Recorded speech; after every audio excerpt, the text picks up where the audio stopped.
بسم اللہ الرحمن الرحیم۔ عزیز طلباء، اسلامیات لازمی کے لیکچر کے ساتھ آپ کے سامنے حاضر ہے محمد ہارون الرشید۔ پہلا لیکچر بنیادی عقائد، اس کا لیکچر نمبر 1 ہو چکا، جس میں ہم نے اسلام کے بنیادی عقائد کے بارے میں مختصر تعارف پڑھا، لفظ عقیدہ کے بارے میں پڑھا کہ عقیدہ کسے کہتے ہیں، اس کی مثال کو ہم نے دیکھا۔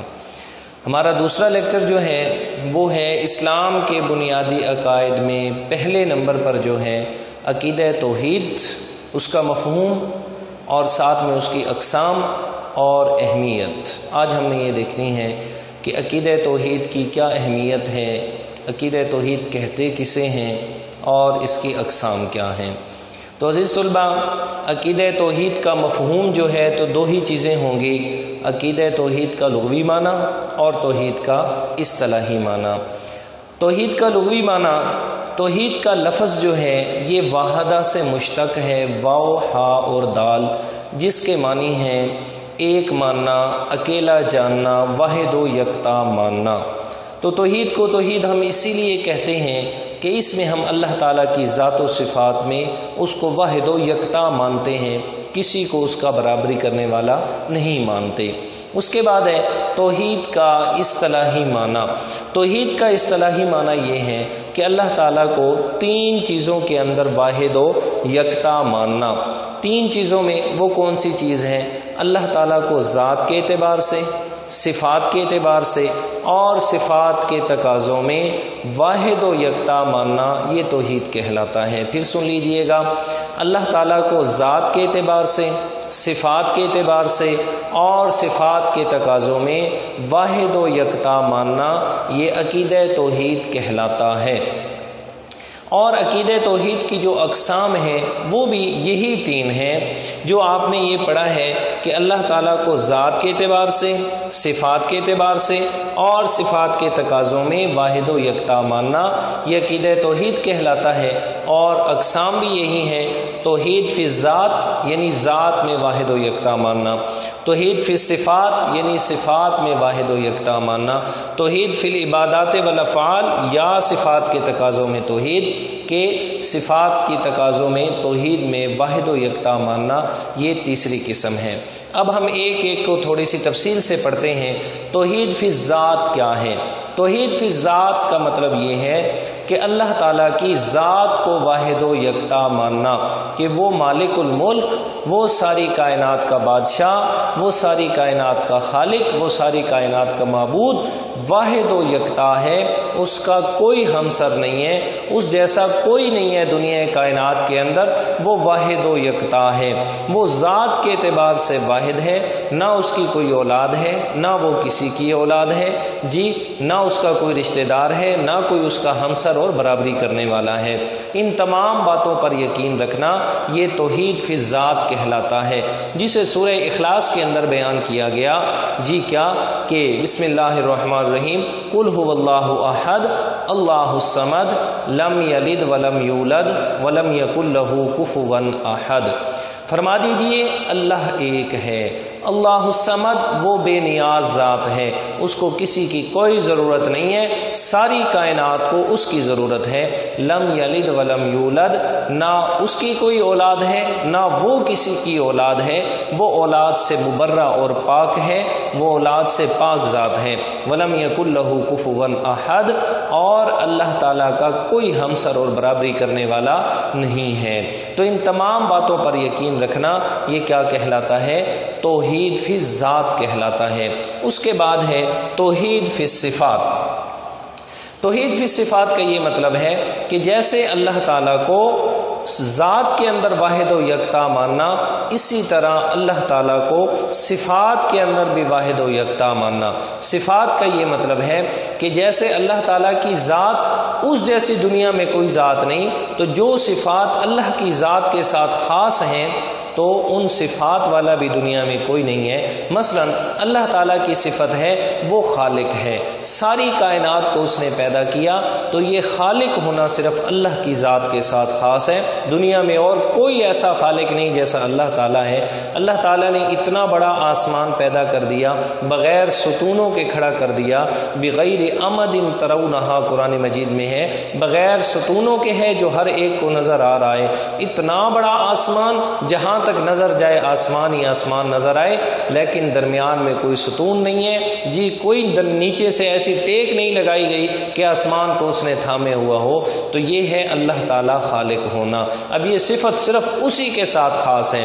ساری کائنات کا رازق ہونا یعنی ساری کائنات کو رزق دینے والا، یہ صرف اللہ تعالیٰ کی ذات ہے، اس کے علاوہ اور کوئی نہیں ہے۔ اب رزق دینا صرف میرے مالک کی صفت ہے اور کسی کی نہیں ہے۔ ان اللہ هو الرزاق ذو القوۃ المتین، ان اللہ یرزق من یشاء بغیر حساب، جس کو چاہتا ہے بے حساب رزق دیتا ہے، وہی رزاق ہے، وہی رزق دینے والا ہے، دنیا میں اور کوئی نہیں ہے۔ وہو علیم بذات الصدور، یہ صفت ہے اللہ تعالیٰ کی، وہ سینوں کے راز کو جاننے والا ہے۔ السمیع، ہر جگہ پہ ہر کسی کی ہر زبان کے اندر سننے والی ذات، یہ اللہ تعالیٰ کی ذات ہے۔ جی تو یہ ساری صفات اللہ کی ذات کے ساتھ خاص ہیں۔ ان اللہ علی کل شیء قدیر، اللہ ہر چیز پہ قادر ہے، تو قدرت یہ اللہ کی صفت ہے۔ تو اللہ تعالیٰ جیسے ذات کے اعتبار سے واحد و یکتا ہیں، ایسے صفات کے اعتبار سے بھی واحد و یکتا ہیں۔ ان باتوں پر یقین رکھنا یہ توحید فی الصفات کہلاتا ہے۔ اور تیسرا نمبر ہے عزیز طلباء، توحید فی العبادات والافعال، یا صفات کے تقاضوں میں توحید۔ یہ تیسری قسم، یہ کیا مطلب ہے اس کا؟ توحید فی العبادات والافعال یا صفات کے تقاضوں میں توحید۔ عام فام الفاظ میں یہ ہم کہہ سکتے ہیں کہ اللہ تعالیٰ کی جو بھی صفت ہے وہ ہم سے کیا تقاضا کرتی ہے، صفات کے تقاضوں میں توحید۔ مثلا اللہ تعالیٰ کی صفت ہے رازق ہونا، اب رازق ہونا یہ اس کی صفت ہم سے تقاضا یہ کرتی ہے کہ جب بھی آپ کو رزق کی ضرورت ہو تو اپنے مالک سے مانگے۔ جی معبود ہونا یہ اس کی صفت ہے جو ہم سے تقاضا یہ کرتی ہے کیا کہ ہم عبادت صرف اللہ تعالیٰ کی کریں، اس کی عبادت، اس کے علاوہ اور کسی کی عبادت نہ کریں۔ اور قرآن مجید میں ہے یہی کہ میں نے ساری کائنات میں وما خلقت الجن والانس الا لیعبدون، انسان اور جنوں کو اپنی عبادت کے لیے پیدا کیا ہے۔ تو عزیز طلباء، صفات کے تقاضوں میں توحید کا مطلب یہ ہے کہ اللہ کی جو بھی صفت ہے وہ ہم سے تقاضا کیا کرتی ہے، جی اس تقاضے کے مطابق اس پر ایمان رکھنا، یہ صفات کے تقاضوں میں توحید کہلاتا ہے۔ تو توحید فی العبادات والافعال یا صفات کے تقاضوں میں توحید، یہ دونوں ایک ہی چیزیں ہیں۔ اگر یہ ہے توحید کی تین اقسام، توحید فی الذات، توحید فی الصفات، اور صفات کے تقاضوں میں توحید، یا توحید فی العبادات والافعال۔ اس کے بعد اگلا ٹاپک ہے ہمارا جی کہ توحید کی اہمیت۔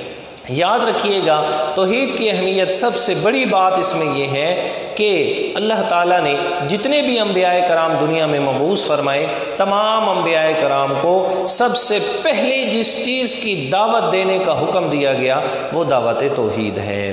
ہر پیغمبر نے آ کر سب سے پہلے اللہ تعالیٰ کی وحدانیت کا پرچار کیا ہے، لوگوں میں بتلایا کہ کوئی بھی دنیا کائنات میں عبادت کے لائق نہیں، صرف ایک اللہ تعالیٰ ہے۔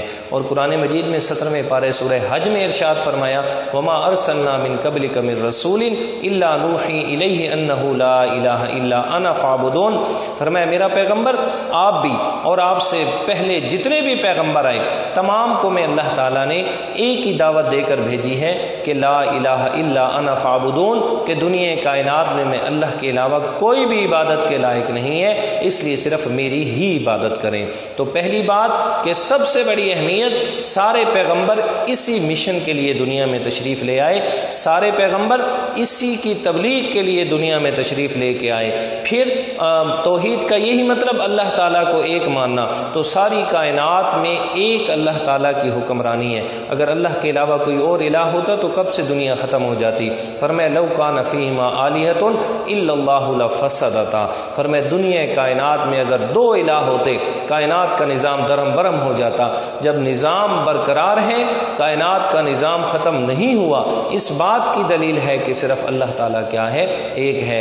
فرمایا بے مثال ذات ہے، لیس کمثلہ شیء، دنیا کائنات میں اس کی کوئی بھی مثل نہیں ہے، یہ اللہ تعالیٰ کی وحدانیت ہے۔ اس کے بعد حدیث مبارکہ میں بھی آپ صلی اللہ علیہ وسلم نے حضرت عبادہ بن صامت رضی اللہ تعالیٰ عنہ سے روایت ہے کہ آپ علیہ الصلوۃ والسلام نے فرمایا کہ جس آدمی نے لا الہ الا اللہ زبان سے کہا اور اس پر یقین رکھا، فرمایا قیامت کے دن اللہ تعالیٰ اسے جہنم سے نکال کر جنت میں لے آئیں گے۔ اور حدیث پاک مشہور حدیث ہے، آپ سنتے بھی رہتے ہیں، 9th کلاس میں آپ پڑھ کے بھی آئے ہیں۔ فرمایا افضل الذکر لا الہ الا اللہ و افضل الدعاء الاستغفار، فرمایا افضل ذکر سب سے لا الہ الا اللہ ہے اور افضل دعا کیا ہے؟ وہ استغفار ہے۔ تو یہ ہے عزیز طلباء آج کا ٹاپک جو میں نے آپ کے سامنے عرض کیا ہے، توحید، مفہوم، اقسام اور توحید کی اہمیت۔ امید ہے آپ لوگوں کو یہ بات سمجھ آئی ہوگی۔ انشاءاللہ اگلے لیکچر تک کے لیے ہمیں اجازت دیجیے، انشاءاللہ اگلے لیکچر کے ساتھ آپ کے سامنے حاضر ہوں گے، اس وقت تک کے لیے اللہ حافظ۔